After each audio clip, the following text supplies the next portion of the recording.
Welcome to the Butterfly Tribe, where independent minds gather and sovereign voices are heard. This is a space where truth is not silenced, perspectives are valued, and every voice matters. Free from judgment, free from stigma, united through awareness. Welcome home, Butterfly. We've been expecting you.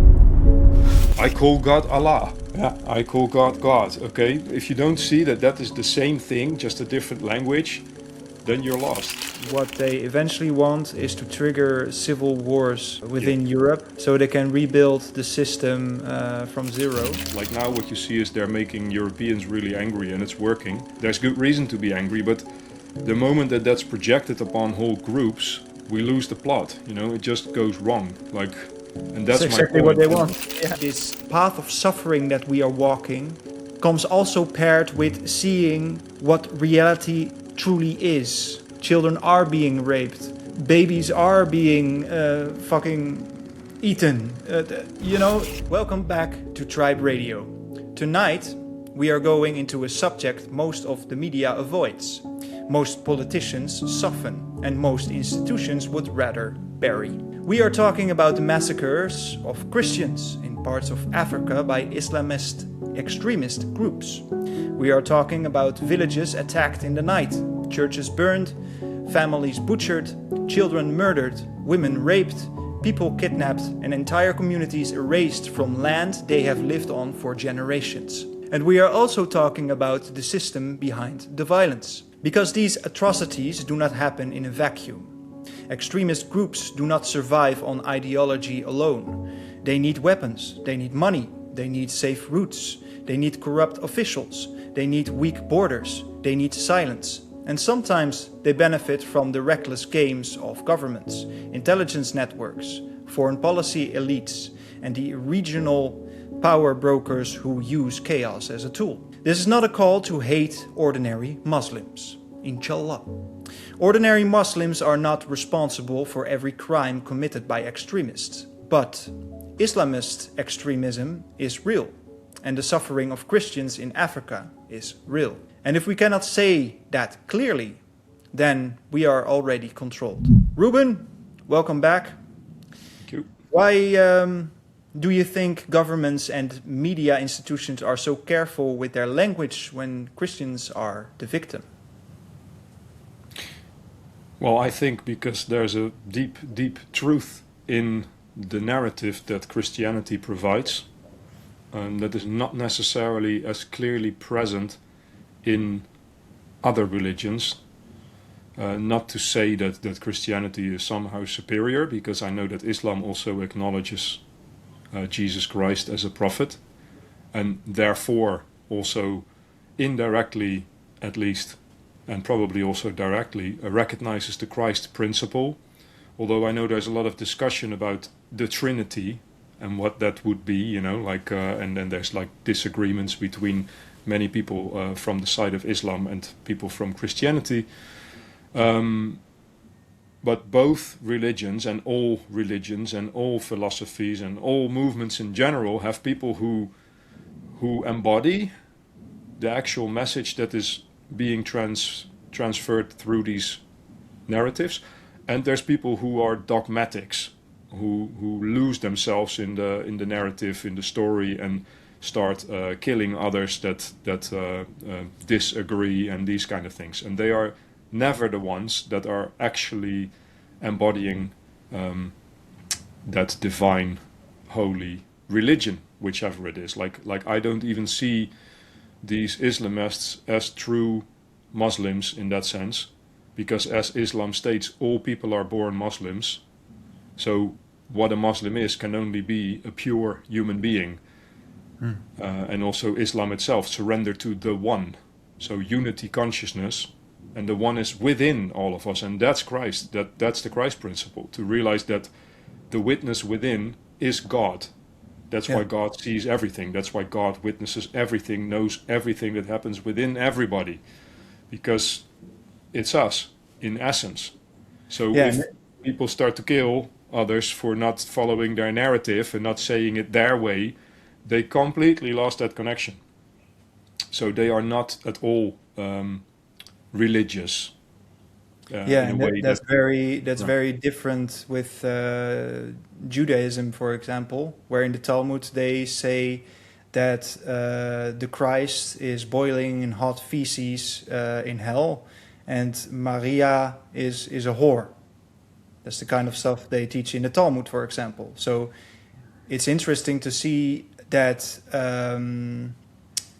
Muslims do respect and see Jesus as a prophet, not necessarily God. But still, you have this violence going on. I've read a couple of things in the Quran where, when you look at what Muhammad did, it is interesting because he was pretty violent, actually. Don't you Yeah, think? yeah, for sure. So is This he is an what I read. example? Is he an example for peace and prosperity, etc.? I don't think That's so. No. no. But this is we spoke about this before, and to finish what you said, I think the media is being silent because what that points towards the Christ principle is sovereignty. Yeah. If the oneness is in me, if God is in me, then I am responsible. You know, I am the highest authority in essence, and I Yeah. observe my own deeds and I do my best. Yes, we make mistakes, but then we correct ourselves. We take responsibility. We own up to that. And what that does not compute with is to worship external authority.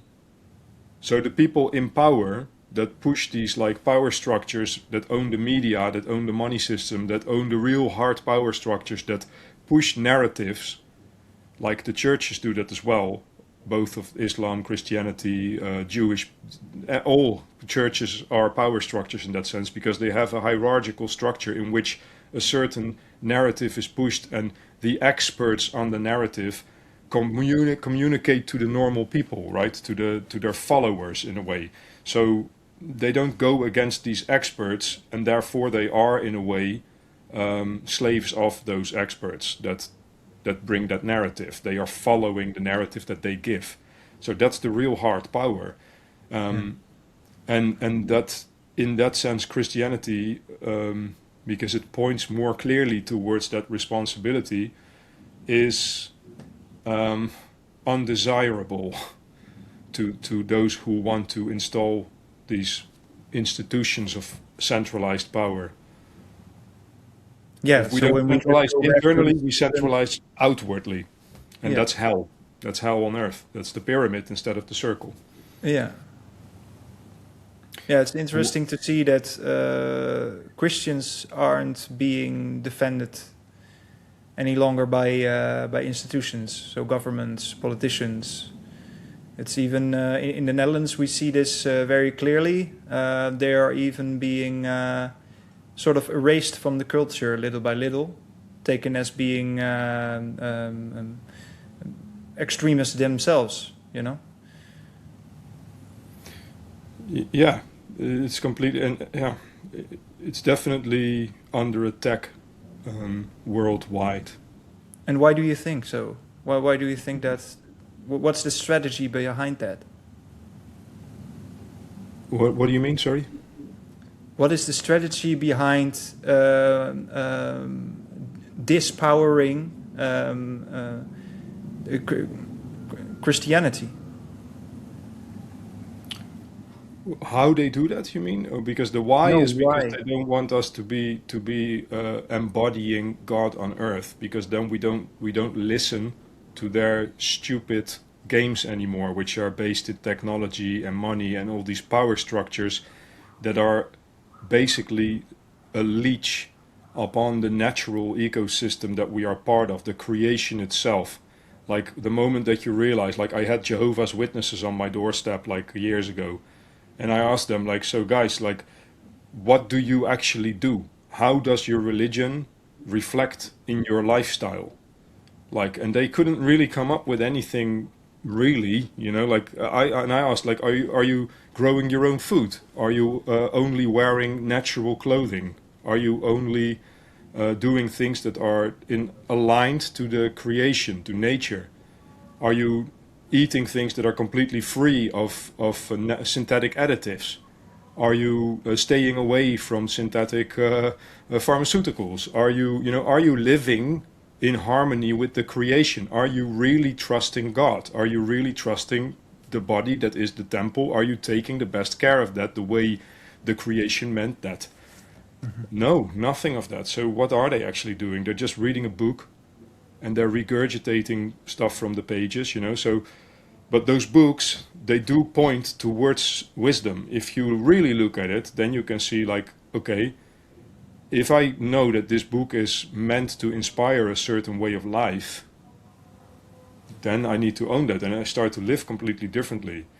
But if I need to, if I want to like interpret everything literally, then it becomes a massive issue. And it's the same with the Muhammad story, like, because in Islam as well, there is a narrative that is still going on, like, it's like, it was a stage in time of a conqueror that spread this narrative. So ultimately we are, doesn't matter if it's Christianity, Judaism or Islam, it's in a way it's one religion that is speaking about one God. There's one God, right? And that one God cannot exclude, in reality, anything that is part of the creation. So white people, black people, Asian people, everything is included within that creation. So we have to give it a place in order to truly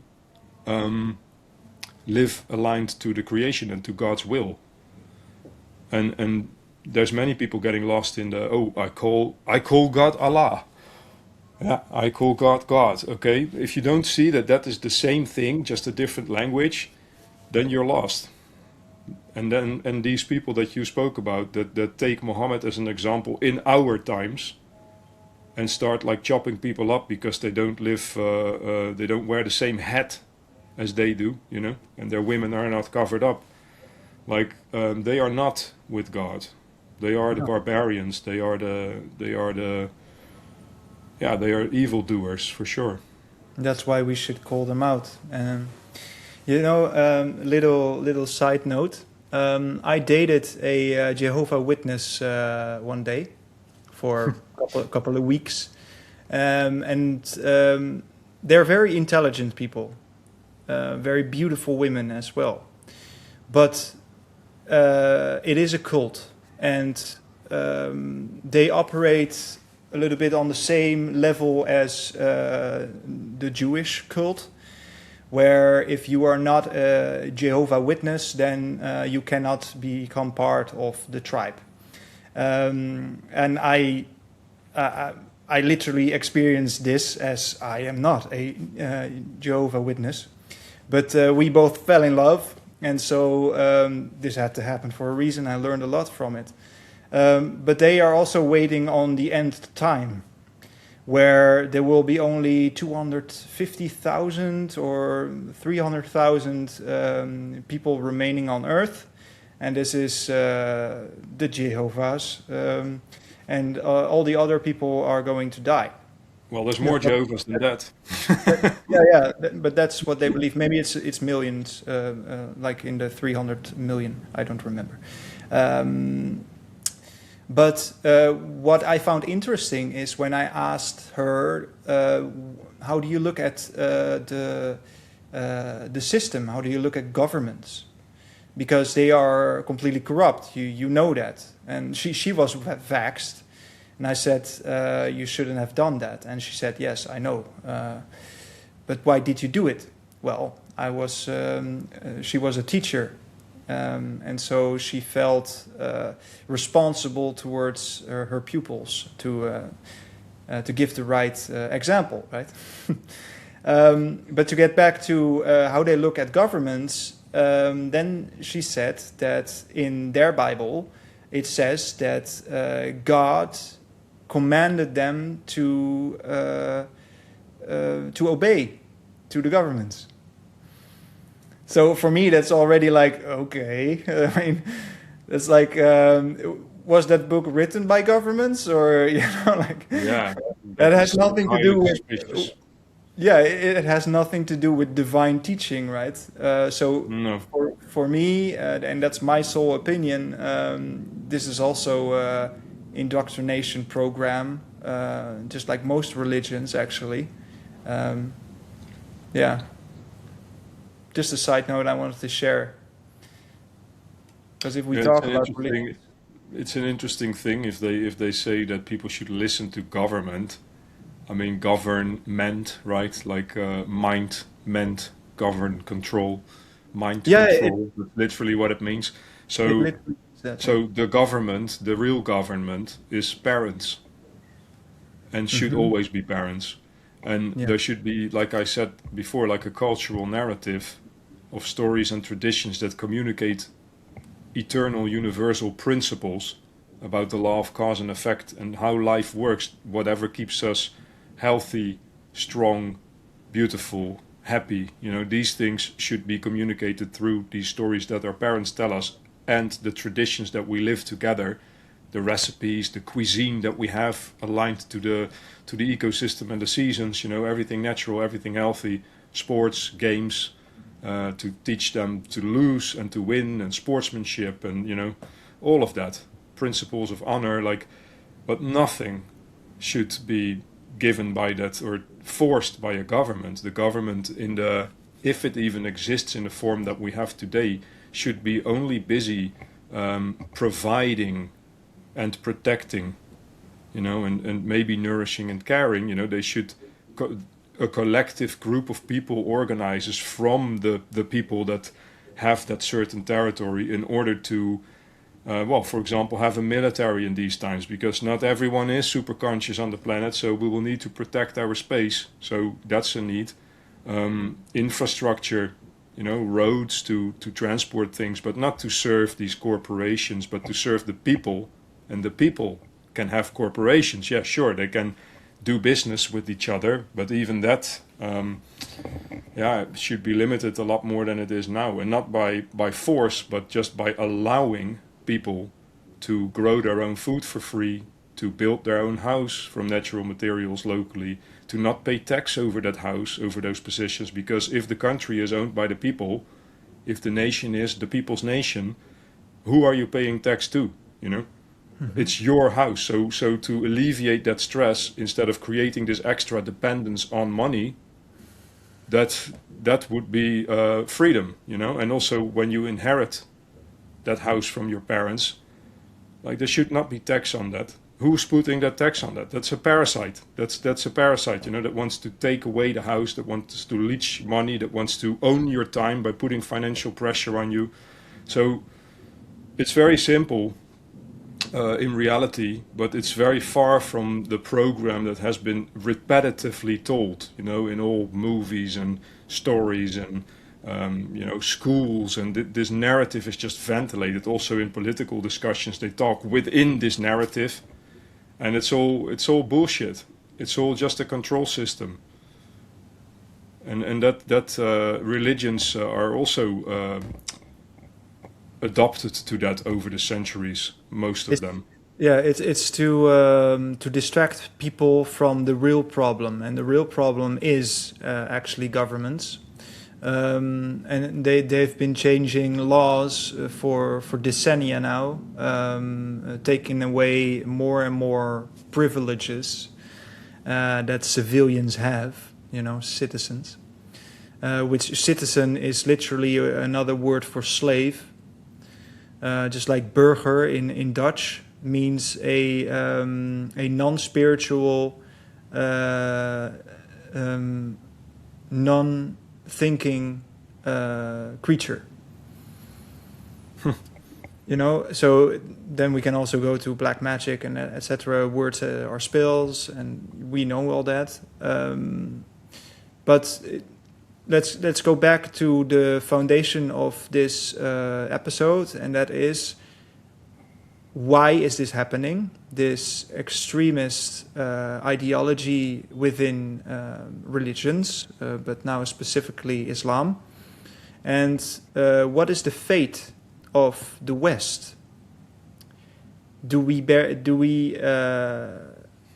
Are we risking the same fate as in Africa right now?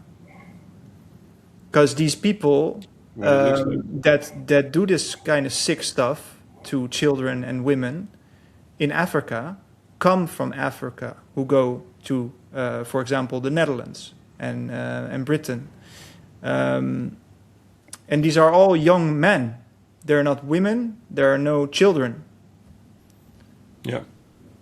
So, what the fuck is happening?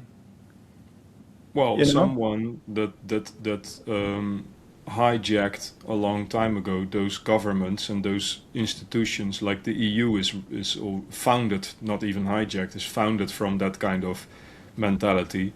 Like you can see that in the Kalergi Plan, which is one of the foundational paperworks of the EU. You know, like where their vision and their intention is described, and their vision and intention is clearly to get rid of white people. One of the points is that, you know, so they want to create some kind of mixed people that they can more easily control. And what makes people easy to control is when they react emotionally instead of contemplating and reflecting on things. So the most there are differences, you know, probably because of the climates that we have evolved ourselves in. So in a way, it's a cultural difference, but over time that becomes also genetic. You know, our genes are like a memory stick in a way. So if we do something for a very long time as a people, we tend to become better at those things, and that becomes more like our default setting. We can adjust, but then over time we get better again at whatever we adjust, you know, like, so culture carries a certain way that our bodies develop. This is also like why sports and games and not sitting behind the computer and on offices and all that should be part of our upbringing and our schools much more, because it shapes our bodies much healthier and nicer, you know, and this becomes better and better over time, and we can develop a perfect human being in that sense, you know, like a super race, and that race can be any color, you know. It's not like a superiority thing. It's just to develop our blueprint, whomever we are as a human being, to the max. And if you look at these regions in Africa, there's not much there in a way, you know. It's like the climate is very stable the whole year through.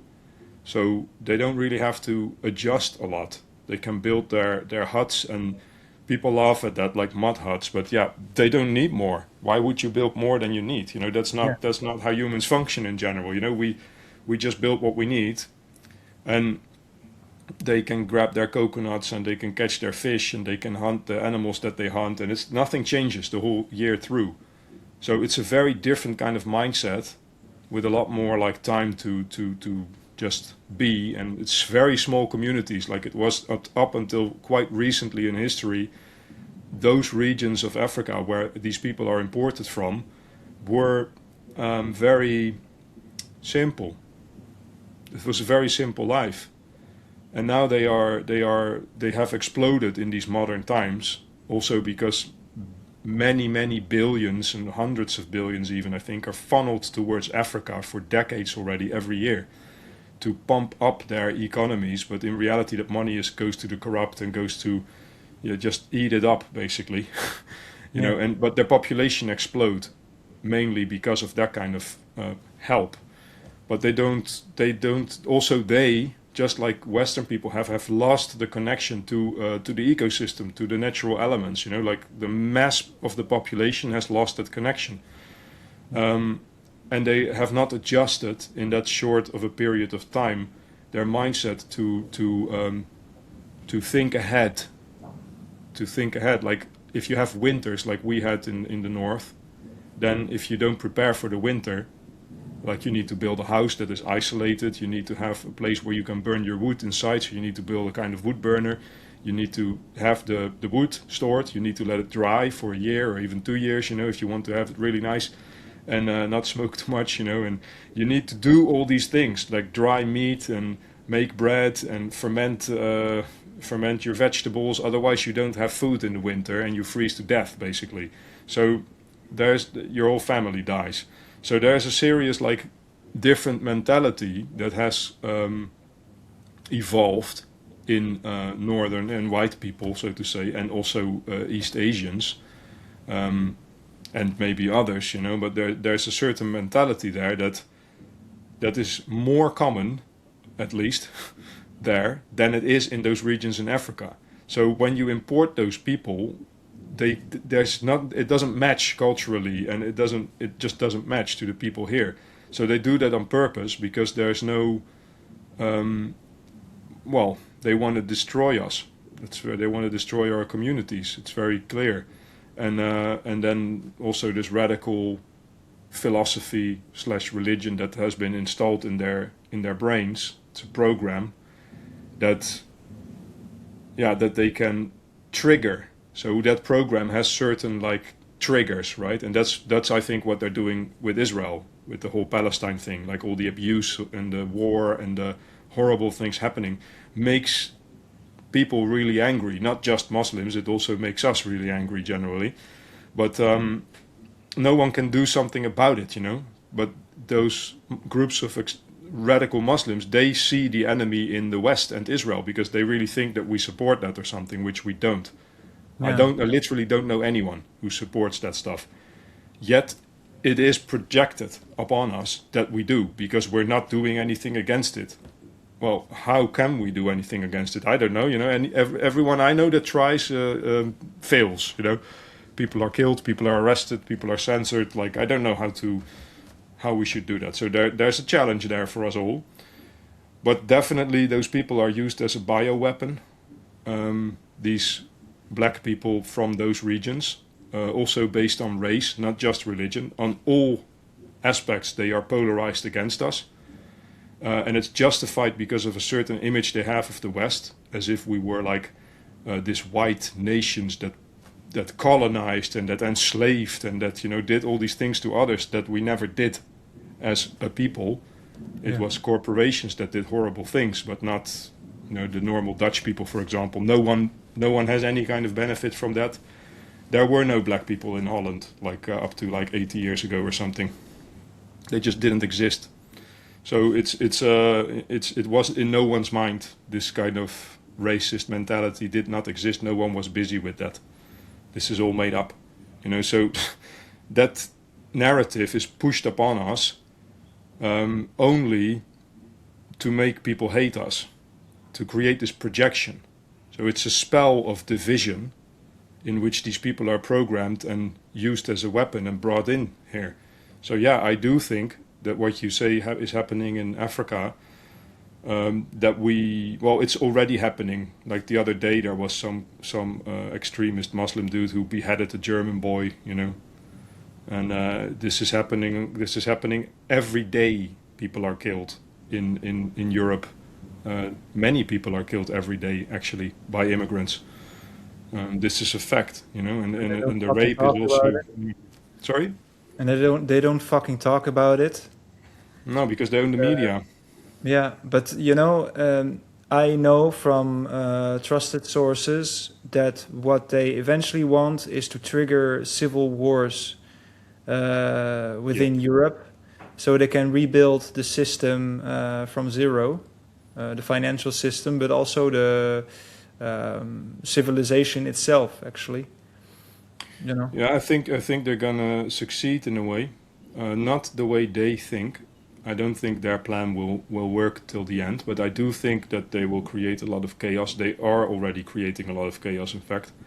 And just to make it clear to our black viewers, you know, or other Muslims or and whatever, Muslim, you know. Yeah, like, we have a lot of Muslim followers. Yeah. Yeah, like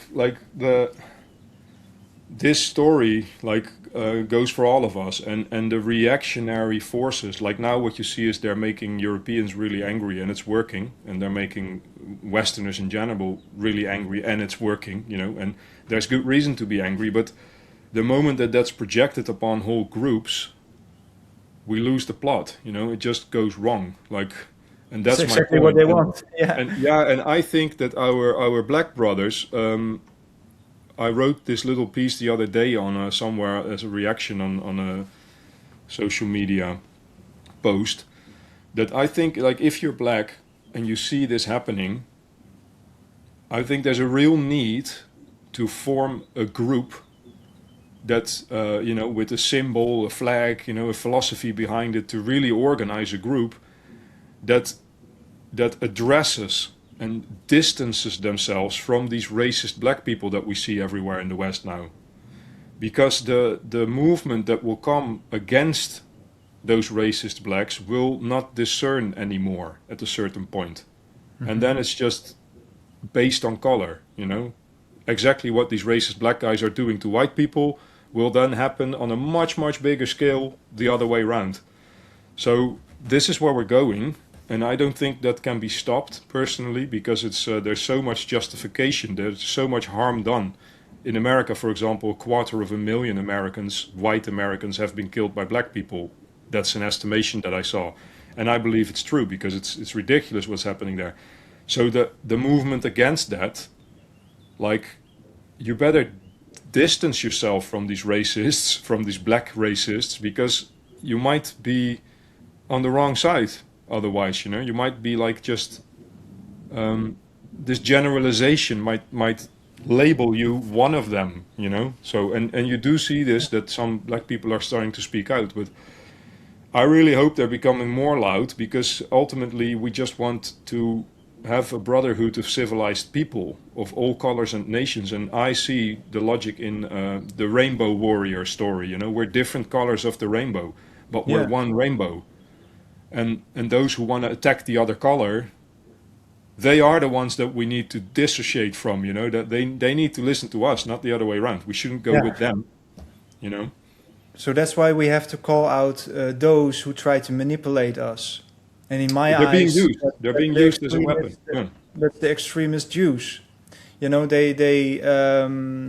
I'm not saying all Jews, but I'm saying those who are in power. They hate white people, they hate black people, they hate Muslims. They hate everyone. Anyone who unifies, on a real rooted base of civilization, they hate. They took power, and you see this in all the European governments. Most politicians are all bought and paid for by Israel. They are creating also these narratives, this outrage on the television. By saying things like, for example, you have to shoot all the Palestinians. You have to do the same things as Israel. He said, use the same violence as Israel to defend the borders of the Netherlands.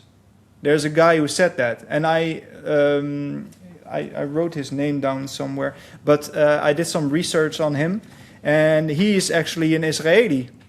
He was born and raised in Israel, and now he's a right-wing politician, right? Who is saying that kind of stuff. So he has been put there to create this outrage, to create this unrest between people. And that's why it's so fucked up. They're so sneaky, man. Yeah, they're playing out. It's the problem, reaction, solution. What was the name? Tactic, right? Yeah.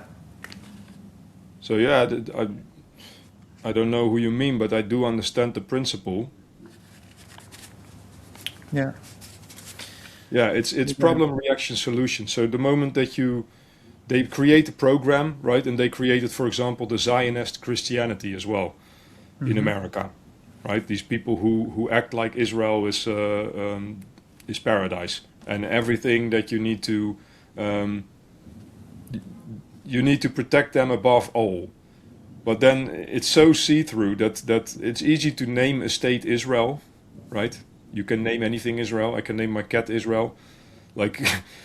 You know what I mean? Like it's not the biblical Israel. Put them in the microwave. It's not the same thing. The state of Israel. So that is how they play it out. They create a narrative, a script, and then they play out all these different pawns according to their belief systems that they have installed through their media and everything.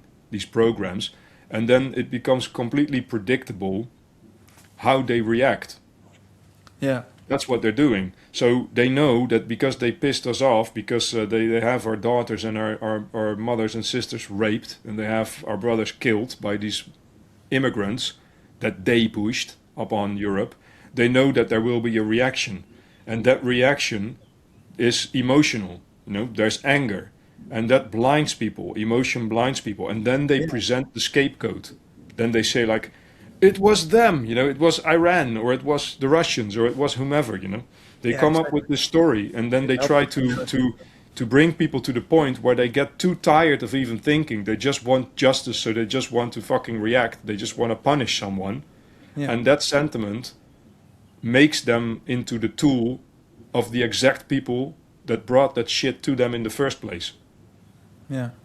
That's what they do. So it's absolute evil. It's so evil that most people can't even fathom it. Yeah. It's not human. Yeah. No, it's this politician totally evil. I spoke about, brother, is called Marcus Sower. Yeah, Marcus I don't know politics, but it's a theater. Like. Yeah, it's a theater. Like Geert Wilders, he's also a Mossad agent. He's a Zionist. Yeah, totally. Yeah. But those people, like, also Zionism itself is a program. So those people are just another layer of the tool. There are also tools to just... Israel is created to be destroyed. That's what I think. I think it's been created, like, in order to trigger the Muslim world into conflict with the Christians, the Western world, to create mass destruction. That's what I think, because then the Messiah comes, right? So there is a kind of belief system above it, but at the highest level, and we spoke about this before as well, I do see that the what they call the synagogue of Satan, right? This dark priests who create all these spells and who divide everyone in order to conquer, they are the deep state. They are a reflection of our own ignorance in a way, because the whole thing functions only by people reacting. Yeah, because we allow it. Yeah. As a collective, we do. So individually, to take back our power, we need to stop that, and we need to come to God in the sense of that it's very hard for a human to humble himself to the level of being Christ, actually, because it means that you are God, but you're the Son, you're not the Father, There is a God above us in a way that is bigger, that is, because it's also in you, and it's in everyone on this planet, and it's like the collective, universal cosmic laws, right, that guide us, cause and effect, and the order of nature, and there's all these things that will continue no matter if I exist or not, So there's this humbling which requires a certain faith, like that things will turn out well. There's underneath this deep state, underneath this ignorance of the one that thinks he's not one and therefore manipulates others, there is the oneness, the deeper state of being.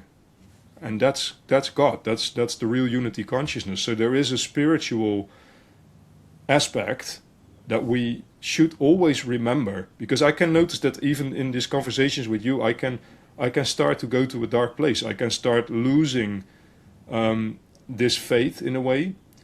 If I go too deep into children being cut up in Africa by these extremists, and then I see this little black arm cut off, and it becomes a horror movie in my head, in a way, right? And it's evil, and it's dark, and it's but it's necessary. It's the most disgusting thing that exists. But then to not surrender to this disgust, to just bring it back to this, what's within my power? I'm sitting here in a chair in the Netherlands. I don't have the power to do anything about that stuff. So it leeches my energy away in a sense, where of course this podcast reaches people. So I'm not just sitting in a chair, but this We're is what doing our part. we need to speak up, and we need to I love everyone, seriously, every human being, and the love your enemies part, that's a hard one, but that is also what we need to do. Not like love, like I'll cuddle you and I'll hug you and bring you close physically, but to understand that forgiveness roots in the realization of innocence, of ignorance also. To all evil roots in ignorance. If these people would be aware of the one within, they would not push this kind of hatred and all that. Although, maybe they are pushing it because they are aware that the people that are reacting are not aware of it. So they bring out this demon that is in those people, the reactionary It's a fire. necessary evil, like we said in our last podcast. It's like they're burning it. They're burning Yeah. the reactionary forces on Earth. This is also what our ancestors say, actually, like in the Ragnarok, like the end times in the Viking mythology, right? There's like these ideologies which are represented by monsters. They are the children of Loki, and Loki is the blood brother of Odin. So he's the trickster in the story, and he has children with monsters, so with enemies in a way of the harmony that Odin represents. Odin is like kind of like the guy who gets it, right. He brings the spell, the narrative of a world that works, and Loki goes against it.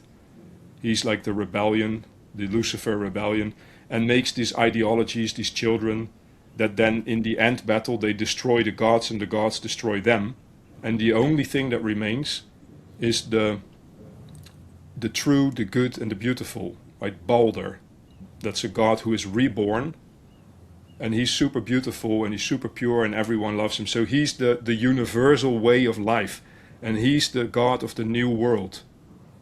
And in the new world there's like an Adam and Eve, the masculine and feminine, and the feminine is called life, and the masculine is called like zest for life or lust for life or life carrier, depending on how you would translate it. So they are intertwined, obviously, these two energies as a couple, and that's the new world. And we're in this time where these gods, the good and evil, these two polarized forces are reacting on each other.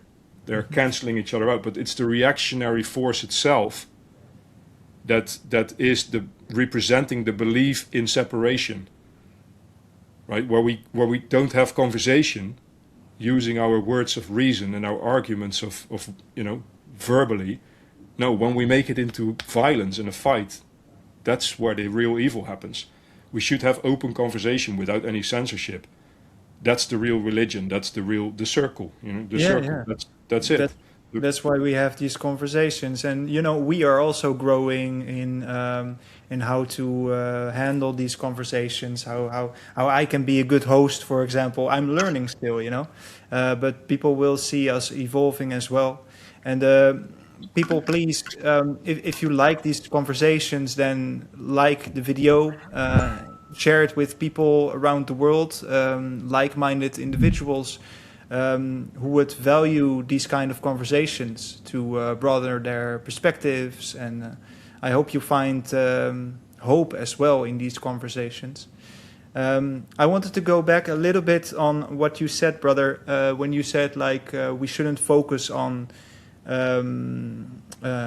these horrible things, like children cut up and that kind of stuff. I completely agree, and I understand your viewpoint, but I just wanted to say something to the people and on how I see things. Many people, in my eyes, put their heads in the sand when it comes to this kind of stuff, and I know you don't do that, and you didn't mean that way. So hear me out. But a lot of people do, and for me. I believe this path of suffering that we are walking comes also paired with seeing what reality truly is. And this is what I do with my videos on Instagram, and that's the reason why they also go viral most of the time, is because I show the raw material of what it really is, what is happening in the world. Children are being raped. Babies are being fucking eaten. That kind of stuff we have to show people in order for them then also to get a sort of shock therapy to fucking wake the fuck up. There is horrible stuff happening right now, and as long as you don't at least talk about it, nothing is going to change. And also you're complicit, because all your tax dollars go to these kind of extremist groups. You know, that's how they get their weapons. That's how they get their strategies, their intelligence even. You know, and I'm wondering, like, who is controlling those young men in Europe right now? So these immigrants in Europe, is there some sort of secret alliance or leadership behind it? Like, when we push on the button, let's go, you can go, here are your machetes, go on, you know, start chopping away. I think that's exactly what it is. I think that's exactly what's happening. Yeah. I think they've buried weapons, because I have personal contacts with people from former Yugoslavia who were there during the war and all that, and they say that the Turkish people in Europe have been importing guns for a very long time from those regions, and for decades already, and they've been burying that everywhere in Europe for the moment where the great takeover happens. And for me, that philosophy, but this is all speculation and a geopolitical kind of, you know, aspect.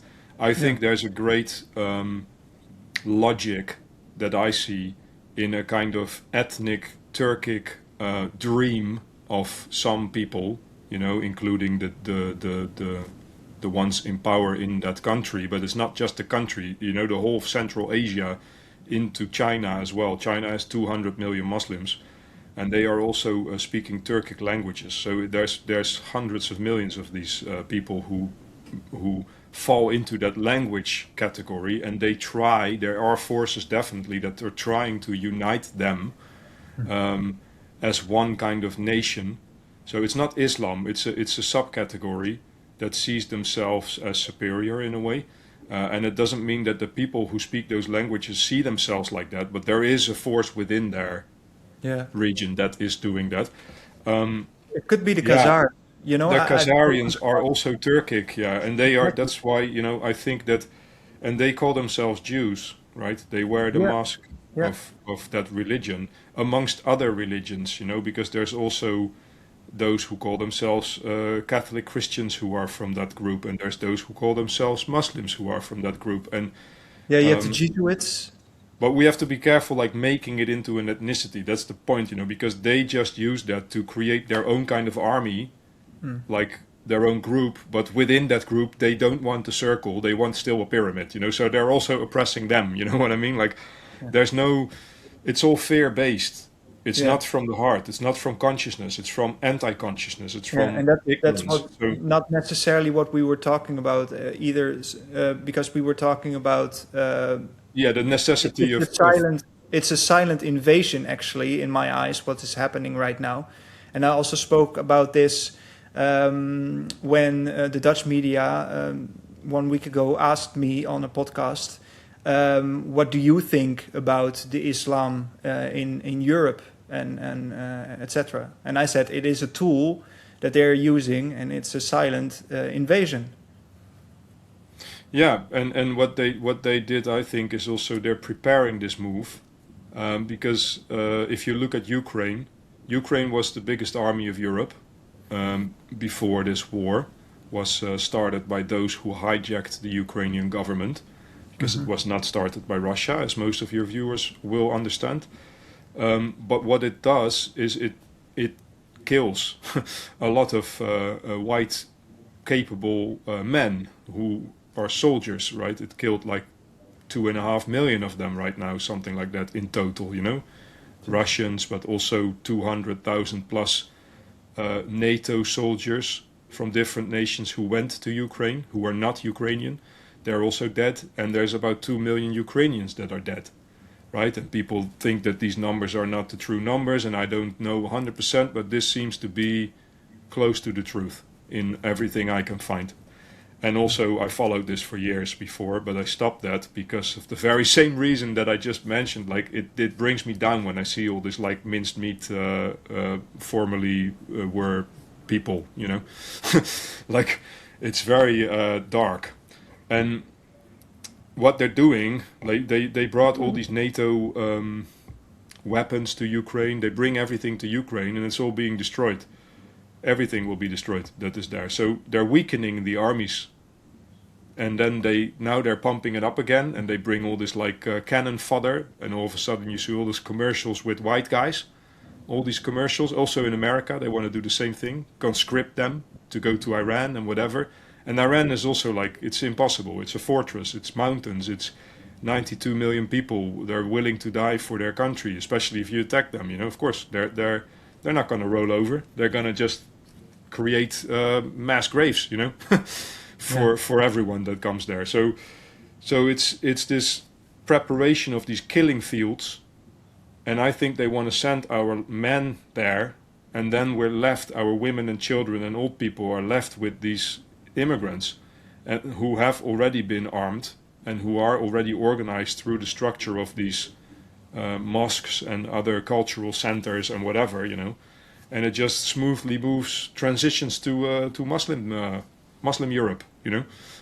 But Muslim Europe is not a real Muslim Europe. It's not a real religious place where people live aligned to God's will. Yeah. No, the way they are using this extremist philosophy is it's a globalist ideology that knows no borders, that knows no races in a way, and is just top-down ruled by that hierarchical system of the religion itself, the priests. And if you go against them, there's corporal punishment involved. You know, you get beaten, you get chopped into pieces in the worst case, or whatever. You know, there's some kind of fear-based power structure that is being installed. So the people who control that fear-based power structure, who control that narrative, they are obviously the ones that are pushing all this. Yeah, definitely. Whomever they are, you know, but that's them. I saw a video today, I think it was on TikTok, of a representative of Islam in the UK. And he was being interviewed, and he just said openly on national television, we want to convert everyone in the UK to Muslim. And if it doesn't go peacefully, we will do it violently. How is this even possible to say that? And you're not in prison already, you know, like. No, well, like, because they control these governments. That's absolutely certain. That's absolutely. Yeah, you think clear. so? You think also the Islam, like the extreme Islam, is also tied with the Jews and everything? Yeah, absolutely. Yeah. That's why I say I think Israel has been created to spark this kind of extremist mode, this kind of conquer mode in these Muslims to spread, because the media is owned by those same people, and the media is constantly reporting on all the atrocities in Palestine. Why are they doing that? Because that's owned by the same people that own Israel, the media. So why are they reporting on all these things? Because they want a certain reaction. Yeah. So the reaction then they want to channel, and they do that from both sides. They channel the reaction of the angry Europeans, right, and against the immigrants, and then on the other hand they channel the reaction of the angry Islamic people, not just Islamists, because it is something that is infuriating what they're doing to normal people everywhere. And then they channel that reaction and they want to make them oppose each other. And that's why they have this Palestinian flags and this Israeli flags, which both should get lost in Europe, you know. They're not, we should wave our own flag and we should get rid of it. Yeah, the strategy, like, I understand. Yeah, you embrace a symbol, so right? Like with the Ukrainian flag. Yeah, people start identifying also with Arab ideology. Start pissing each that other off. I have nothing against Arabs. Like I said, we have course not. many followers, and I have a lot of Arab friends. I live here in an Arab country, or at least Muslim country. So none of that. But I do have a little text I would like to read for our Muslim brothers and sisters, because I can imagine that this is very triggering. And then we get back to you, brother, and we will go towards the end of this video. So, a word to peaceful Muslims.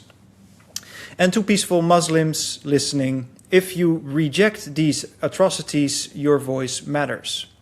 But silence is not enough. If Christians are being murdered by people claiming Islamic justification, then Muslims who oppose that evil must speak louder than the extremists. Not because every Muslim is guilty, but because every community has a responsibility to confront the evil that grows in its name. Christians must confront evil in Christian institutions. Governments must confront evil in their own systems, which they will never do. Muslims must confront Islamism where it appears. Peace is not built by denial. Peace is built by truth, justice, and moral courage. So, Ruben, how important is it for Muslims who oppose extremism to speak publicly and consistently against Islamist violence? Well, just as important as it is for all of us, of course. Like, yeah, I mean, it is super important. Just in this case, I think, in a way, just like with what I mentioned is happening to black people before, like they are being used. They are being used to spark wars, to spark a real conflict. Yeah, and we, I think, in the West, need to distance ourselves from these systems that went to Iraq and created a war, and that went to Syria and created war, and that, you know, like, because it's always both sides that are controlled by those same people. So they control the extremist Islamic side, but they also control NATO, basically. They control the armies of the West, you know, and they make them fight to set up the population underneath that against each other. Whilst in reality, that population should unite against these maniacs of all kinds, extremists of all kinds. And a very challenging aspect in that is money, because in reality, many of these extremists get paid a lot of money, you know, to do what they're doing. They're mercenaries, basically. So the radical ideology is one aspect, but the money that they get paid comes from somewhere as well. And this is a seriously tempting aspect to many people. This is also why these 200,000 NATO soldiers or other soldiers and the mercenaries go to Ukraine, you know. Like, there's more than that even, but that's what died so far. Like, they are... Basically, the Ukrainian army is mostly non-Ukrainian now. They're like mercenaries, and they're getting paid. So we, as human beings, need to care more for the truth than for money. We need to care more for... We need to love the truth more than anything. We need to become honest and honorable in our actions. And this is, I think, what makes a good Muslim, and what makes a good Christian, and what makes a good Jew, you know. And the Talmud is something I heard a lot about, and I don't respect that book in a sense of I don't believe that is the holy that is a holy text. It's pure evil. It's pure evil. Yeah, but I think there's many Jews that call themselves Jews that will agree on that, you know, like so. So we should not lose this human connection that we have to everyone of every color, of every religion, and I think that's where the real responsibility is, also for Muslims who are well read in the Quran and who have who have authority within that world, to use their holistic way of seeing things, their truthful way of seeing things, to to explain what the Quran actually means, the good aspects, and to place in time like the cruelties that are not of our time and how they were actually meant. Because if you see that an infidel would be someone who's not conscious, and then it becomes a different story. If you see it as someone who doesn't have a beard and wear the same hat, and who goes to the same church, then it becomes a very scary dogmatic thing where people kill each other based on form, based on like you're wearing a cross, die, like that's not not blindly following authority religion. and always striving for sovereignty, Yeah. Yeah. You are responsible. Like I call that whores and mercenaries. Like when the OnlyFans, for example, or whatever, they're basically whores, and mercenaries are like, if you get paid and you go to Ukraine or even the normal army, if they tell you like Saddam Hussein, he has weapons of mass destruction, or Iran is making a nuclear weapon. All this bullshit stories that they're telling you, and even if it was true, like that's still not a reason to go there. But then you take that and you go, and they show you a picture. Oh, this is this guy, and he did this and this horrible thing. So now you must shoot him. You, Mr. Sniper, you shoot this guy, and you do it like without doing your own research, without knowing who this guy is, without knowing anything. Then you're the one pulling the trigger. This is something to be aware of. God within sees that, and that's it's why they your want responsibility. Yeah, that's why they want to raise spirituality within the communities. Because if people become aware of, oh, fuck, I'm responsible for everything I do in my life, actually, even if I follow orders, then suddenly it shifts, the way people react and act in this world. And I think that these extremist groups have a belief wherein, like, everything is good what they do because their God said it's okay, like God wants it, like we see in Kingdom of Heaven, you know that movie. Yeah. It's a beautiful movie. Yeah, I saw it long ago. Yeah, but you see like how they used to do that, and they still do that. Like in the name of God, okay, well then we can do it, right? It's the highest authority. Yeah. It's the highest authority but then in reality, the guy who is saying that is taking the role of the highest authority, and that's where people go wrong. The media, the medium, the priest in place, when he starts to bring this polarizing message like that, is he still representing God, or is he representing something else? This kind of questioning is exactly what these institutions don't want you to do, of course. But we are now in a special time, and I won't exclude anyone, also not those religious people, and even not the imams they're all included in the story. Everyone is included. Yet there is a shift. Yeah. There is a shift, right? There's an actual shift happening in our times. This will not continue like this. We're at the climax point. We're in the end time, so to say. We're in a time where people are truly waking up, and where the prophecies are being fulfilled. So after that, they are over with. It has been done. So there's something shifting, and this is where we are actually at together. And what we need is open conversation with everyone. Yeah. And our own places, Yeah. Beautiful end of this episode, brother. Thank you for your input. You're welcome. Thank you too, bro. Yeah, and thank you, butterflies, for watching. Make sure to subscribe, like the video, share, etc. You know the deal. Sincerely yours, Robin, like the bird, the voice of sovereignty. See you in the next transformation.